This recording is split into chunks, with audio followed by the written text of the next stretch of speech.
Hello বন্ধুরা, সবাই কেমন আছো? আশা করছি সবাই খুব ভালো আছো।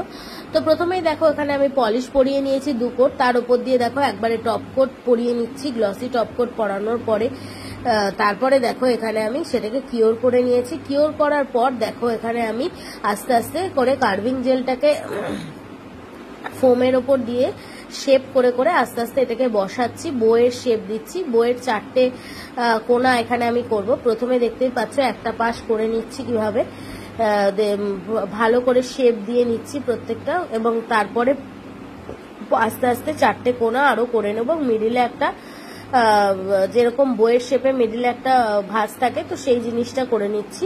দেখতেই পাচ্ছ এখানে 4টে কোনা সুন্দর মতন বইয়ের করে নিয়েছি। এবং তারপরে দেখো নিচে যে লেসের মতন বয়ে ঝোলের সেই জিনিসটাও করে নিচ্ছি এখানে। সেটাকেও আমি এখানে বসিয়ে সুন্দর করে শেপ দিয়ে নিচ্ছি, এবং যাতে ব্যাপারটা খুব সুন্দর এবং রিয়েলিস্টিক লাগে। এগুলো কিন্তু নেলে করলে 3D আর্ট ভীষণ ভালো লাগে। এটা আমি কার্ভিং জেল দিয়েই করছি, এবং মেন হচ্ছে এটাকে শেপ দেওয়া। দেখো আস্তে আস্তে আমি হাতের মধ্যে দিয়ে দিয়ে জিনিসটাকে বসাচ্ছি এবং শেপ দিচ্ছি সিলিকন ব্রাশের সাহায্যে। তো দেখতেই পেলে কতটা সুন্দর লাগছে। তারপরে কিন্তু এটাকে কিওর করেছি। তো তোমাদের কেমন লাগলো এই বো নেল আর্টটা অবশ্যই তোমরা জানিও, এবং এর ডিটেলস ভিডিওটা তোমাদের সামনে আমি খুব তাড়াতাড়ি নিয়ে চলে আসবো।